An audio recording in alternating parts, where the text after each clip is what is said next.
Hey everyone, welcome back to the Daily Check. My name is Brian, and today we're going to go over the Cobra manufactured microTALK cxt145. That's Charlie X-Ray Tango 145. We're going to go over some of the key features, components. Once we get into that, we're going to go over something I found. It is a Model 3.5 case for my new toy, the APX 6000 Model 3.5. I'm going to go over that. I'll tell you where to get it, where I got it from, some of the things that I like, that I don't like, and we'll see how that goes. So first things first, like I said in the last video, we're going to go ahead and review these for a good friend of mine. So what I did was I just pressed this first button right here, held it for a few seconds, and the units will power on. These are very, very small. These are, I guess you could say, more for unsecured, middle of nowhere type of communication. These are rated at 16 miles for line of sight communication, meaning no obstructions like land, dense forests, or anything like that. The more interference you have, the less range you're going to have. But there are a couple cool little features in here that I do like. Has a nice little tactile push-to-talk button. I'm going to try and do this without getting any feedback. So once again, these are powered on. And I wrote down some notes here just so I don't forget. These feature 22 channels. Okay.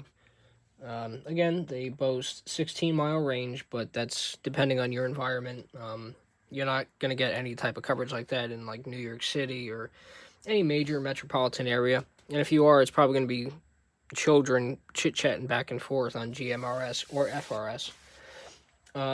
Speaking of which, these two radios that I have here, they do have 7 FRS channels and 8 GMRS dedicated channels. And they also have 7 shared or interoperability based FRS GMRS channels. So these each use 3 AAA batteries. There is a possibility that you can get a pair of radios that have a micro USB port on the right side of the radio, and they also come with a charging cable for the purpose of charging the nickel metal hydride batteries. These again use the AAA battery, but there is a set out there that again has the port on the side. These have the NOA channels built in there. What I like about these is that they have auto squelch, so they will automatically calibrate. It does feature the Roger beep. It's a little annoying because you can't take it off, and if you're having a conversation of short length, you're bantering back and forth, it could be a little annoying. Besides that, I like that it has the low battery alert. There's also a SSI, or signal strength indicator, that will come up, and it does work pretty well. I tested these in the area I live in, New Jersey. I live in Middlesex County, and the area that I live in is next to a major highway, so it was a pretty good platform to test these on. As you would expect, it was just under a mile in communication. I do live in a residential area that's next to that highway, so myself and my fiance, we were able to go out and test these, and they do work pretty well considering the area that we were going through. These also feature a battery saver, so if they're not being used to transmit or receive, they'll automatically go into battery save mode. And these also have keystroke tone signaling. So what I have is I have my XTL 2500 in the background, and I'm going to give you a brief demonstration of how these talk to each other. Now, obviously, they're side by side, but these are actually pretty freaking loud, too. More loud than the Baofeng. The quality is a lot better when you increase the speaker. When you turn up the volume, rather. So if you go into...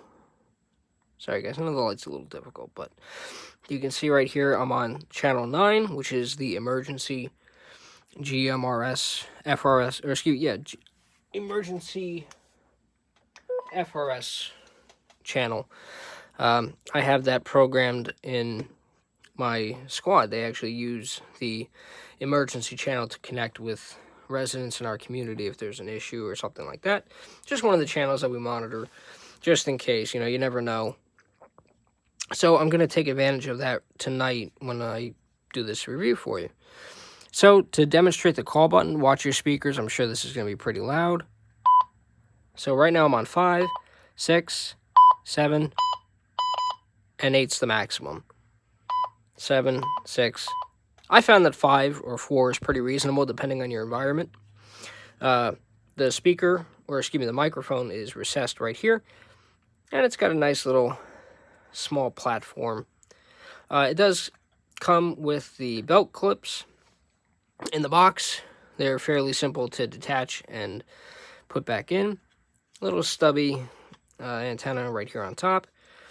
And then simply to open up the unit, you just gently pry this open and it'll come out. I don't want to take this whole thing apart, it'd take too long.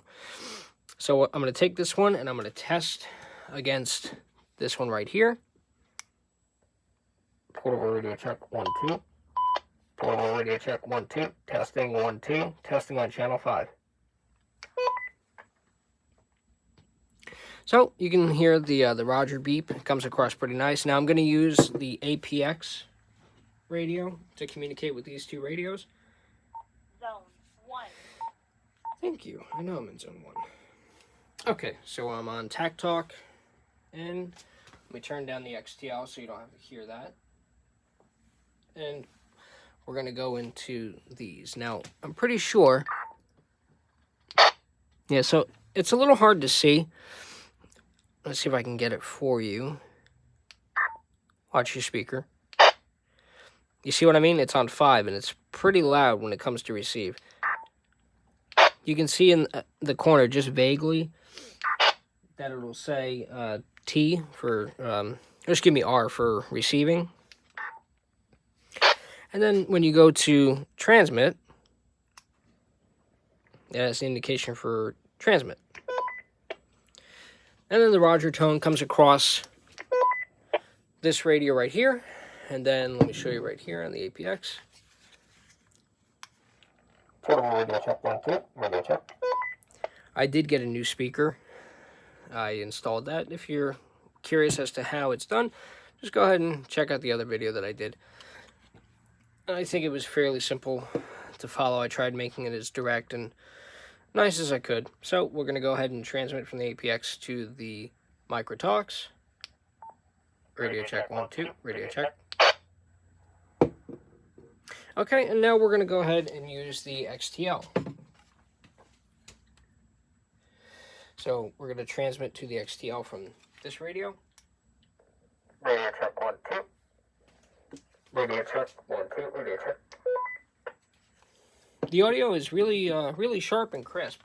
Even at the fringe of reception, it comes across really well. Radio check. Oh, oops. Don't want to get in trouble using that. Chief won't be too happy. Radio check 1 2. Testing SOS emergency 1 2. And back on District 1. Okay. So, I mean, these are really nice. You just got to... It's really a personal preference. I mean, these are just a little too small for me. I mean, obviously, you know, these are not meant for public safety or anything like that. But, you know, if you want some just basic, simple communication, I've seen a couple drop tests. People that I know that have these, they stand by them. They swear that they're, you know, really nice. They got a little tiny screen. Makes it a little bit difficult to see. But, you know, everything is labeled right here, so you can go ahead and activate call. And vice versa. You know, they both do the same thing. You can go through and select your channels. And then just to turn them off, push and hold the power button. And they both turn off. Like I said, as far as camping, I just because of the area that I'm in, I wouldn't use something like this. Don't get me wrong, they're great. I like them. They're, you know, fun little things. But there are other options. I personally like using something like this. This is my personal radio, so, you know, I can put in my simplex frequencies. I can enable or disable encryption. This has tri-algo encryption now. So, you know, I can communicate however I want. That's just my personal preference. Now, on to this. As I said, this is the Model 3.5 case. And this isn't from Motorola. This is actually from a really, really good crew called Case Guys. I'm pretty sure the address to find... I got this off eBay from them. But you can go to www.case, that's C-A-S-E, guys, G-U-Y-S, all one word, lowercase.com. And I've used this a couple times at work, and I gotta say, I was really skeptical when it first came out, of the package. It came professionally wrapped, just like the Motorola cases, and I'm really impressed with the build quality. This is really tough and strong leather. We'll start with the belt clip. So everything here is genuine leather, and it's made with the steel. The rivets are steel too, and the snaps are really, jeez. I mean, this is obviously because it's just out of the packaging too, but, oh, jeez, wow. Hold on a second. Whew. Lord have mercy. I mean, look at that. That is just wonderful build quality. And I'll tell you right now, the price was amazing. It was only $15, excluding shipping. Shipping was, I believe, $5. So $20 for a wonderful case. I'll close that up in a minute. Now to get onto the main case. I'll show you how it fits inside with the radio. The only thing I don't like personally is just the way that the radio looks sitting in the case. Maybe it's just me. Maybe I'm just a little picky, spoiled little brat, I guess, but whatever. I like what I like. I like that the antenna receptacle sits obviously behind the antenna and will keep it from sliding out. So that's one of the great features that I like about it. And I also like that it's not going to scuff and scratch up your radio. Again, I would recommend putting protection on the LCD screen, both the top display and the front, like I did in my last video. Go ahead and check that out, see how it went. But yeah, I really like the construction. I mean, it's not riveted at the bottom, but beautiful, beautiful cuts. It is sewn up just in the back like Motorola. There is a flexible metal plate here, I believe, inside underneath this leather, or within the leather itself, that keeps it somewhat pliable and flexible, but not enough to cause issues. This thing was was really cool. I liked it. Great price, good construction. I can reach all the controls. I don't have to struggle and, you know, fiddle with anything. No problems whatsoever. Clean and crisp right out of the packaging. I don't know if you can see down there at the bottom. They do use some sort of an adhesive to give it some extra strength back down at the bottom, because there is no riveting.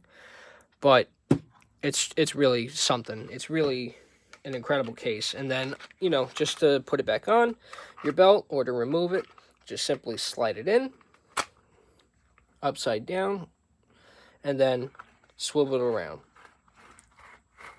It's a little tough. You know, it'll stay in one place. It won't swivel as easily as a traditional like XTS case. Just to give you a brief comparison, I actually don't have the case on hand. God damn. But that's okay. I'm sure you guys know what I'm talking about. But yeah, that's pretty much all that I had lined up. If you guys like the video, please don't forget to subscribe so you can see more content. If you have any comments, questions, or concerns, please leave them respectfully in the comment section below for either myself or the community to put in some shared input. And yeah, I hope you guys, if I don't get a chance to put up a video, I hope you guys have a wonderful holiday. I hope that everyone's staying safe. Shout out to my brothers and sisters in public safety. I hope everything's going well for you guys. And as always, thank you for tuning into the Daily Com Check. My name is Brian. See you soon.